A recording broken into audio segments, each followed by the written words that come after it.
Time for a Visa race break. Tony Stewart, your leader, under caution here, 85 laps in. But Jimmie Johnson, the points leader, and one of two drivers to finish in the top 10 in both short track races this season, in some trouble. You can see coming in where everybody stood with the points. But with Jimmy's situation and where some other drivers are currently, this is up to the very second. Greg Biffle would be second, Jeff Gordon third. Bottom part of that you see as they're getting ready to restart. Jimmie Johnson hoping to get back into the race. Let's rejoin Darrell, Larry, and Mike. Now the first 23 cars stayed on the racetrack. Ricky Rudd pitted along with Dale Earnhardt Jr., Joe Nemechek, and the rest of the cars on the lead lap. So Larry, already we're seeing contrary strategy among the lead lap cars. Yeah, and those 9 or 10 cars that pitted, they were at the back of the pack anyhow, probably needed more adjustments. But what they would hope is maybe we get about a 20 or 25 lap run here. Then some of those guys may stay out if we get a caution. Yeah, there's way too many cars on the lead lap right now to be taking a chance on getting back in that mess. Whoa, Dale Jarrett took a big slide up and out of the groove, and that stacks things up behind him. Greg Biffle, Jeff Burton, Rusty Wallace, and others. By the way, Scott Riggs got the free pass on that caution. He's back on the lead lap. Now Dale Jarrett 1 lap down, back in the 36th position in the UPS car. And he's right in front of Greg Biffle, and Greg is probably going to get a little irritated here before too long because they're getting away from him up front. Boy, Biffle in a 16, he drove it down into turn 3 that time. 8 tires are better than 4, and he's getting ready to use all 8 of them.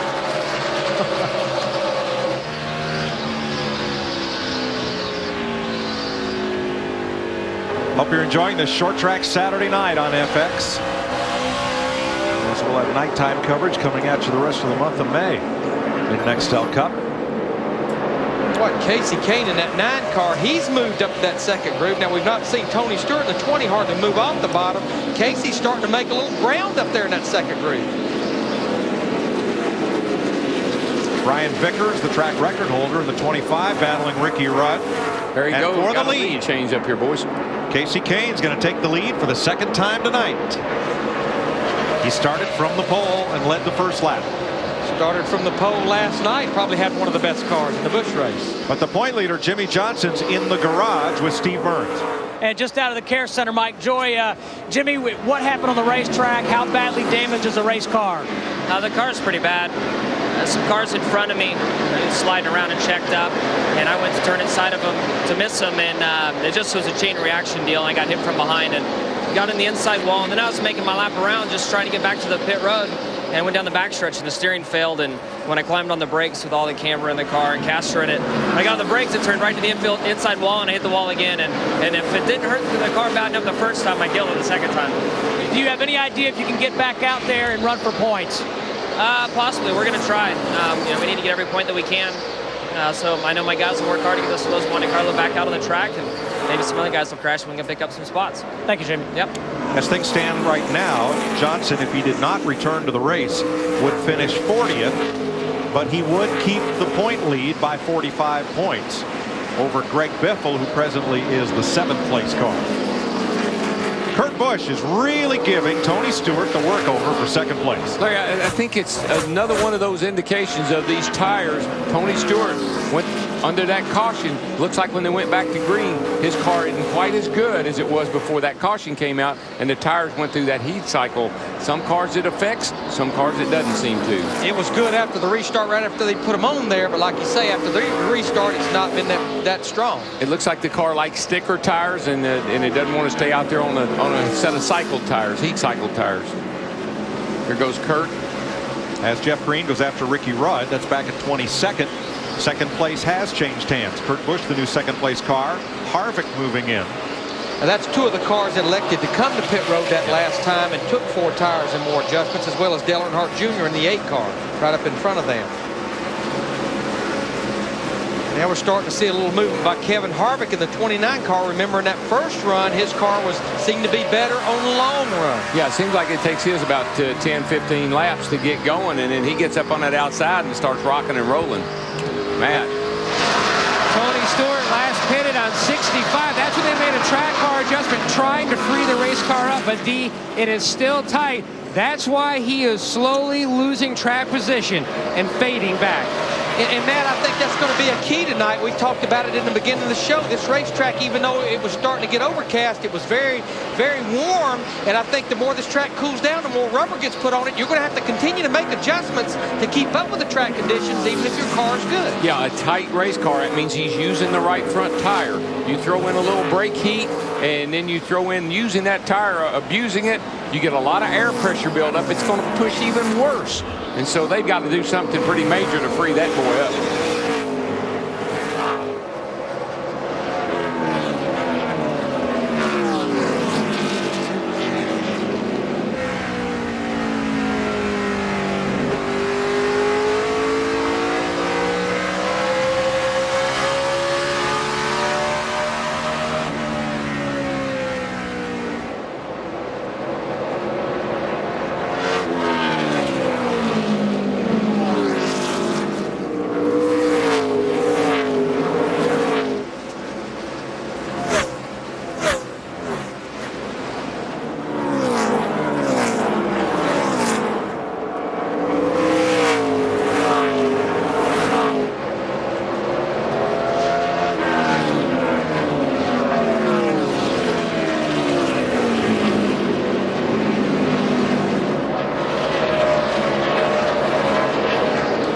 Newman hard at work. He's the 5th place car, and behind him Jeff Burton. And as we talk about pit crew members out in the lane, we'll say hi to Burton's jackman Josh Yost, who got injured, and he's had surgery. He's under repair. He was at the pit crew championship Monday night in a wheelchair, and he's going to have a lengthy recovery, but he's going to be back. And I know Darrell and I talked about the replacement jackman last night or yesterday, Curtis Bowman, who's filling in for Josh Yost. And I talked to Curtis today a little bit about that. He said, as we watched Greg Biffle in the 16, he said, Larry, it was a lug that was loose on the right front. He said if it was on the left side, I probably would take more responsibility, but it was on the right front. So, you know, maybe we jumped the gun a little bit on that. And no, I wouldn't point a finger at the jackman by any means. It's a timing issue with anytime there's a change on a crew.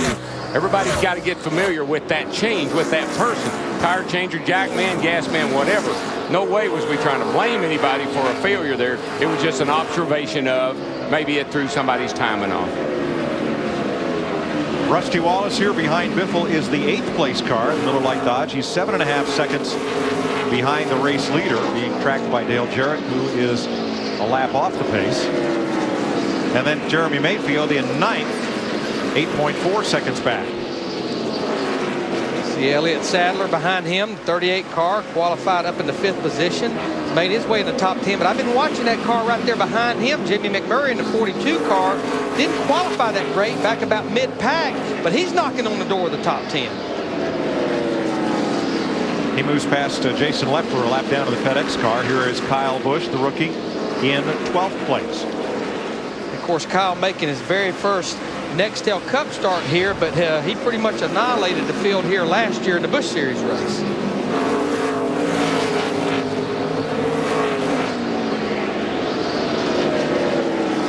Carl Edwards coming into the picture in that roundup Ford. Last night's winner in a dramatic last lap maneuver past Elliott Sadler that left Sadler displeased. And here's Dave Blaney, who just took 14th away from Jeff Gordon.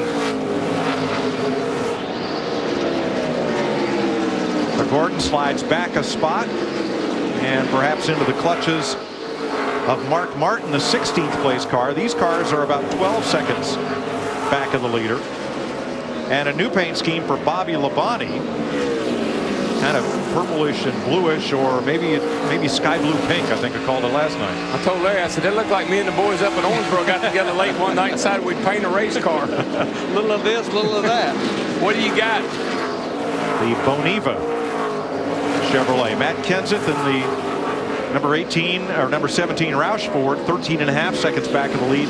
He's in 18th, and that's a pickup from where he was running prior to the last caution in 20th.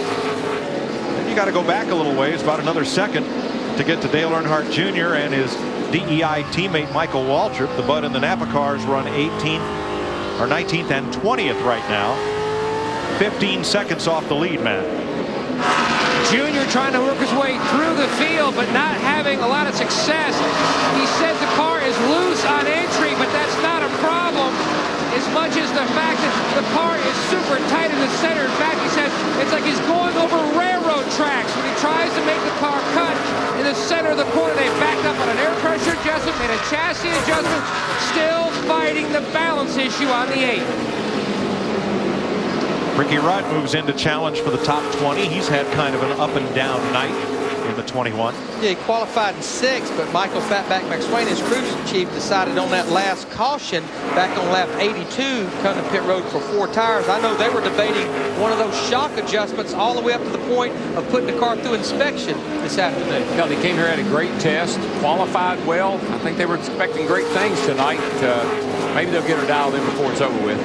Right behind them, Jeff Green in the 43, Joe Nemechek the 01, and Kenny Schrader in the 49, who will be appearing tomorrow in Missouri at I-80 Speedway. Schrader, the hardest working man in show business. You knew it was going to be an off day. He'd be racing somewhere. 114 laps complete. Ray Evernham's driver, Casey Kane, out front.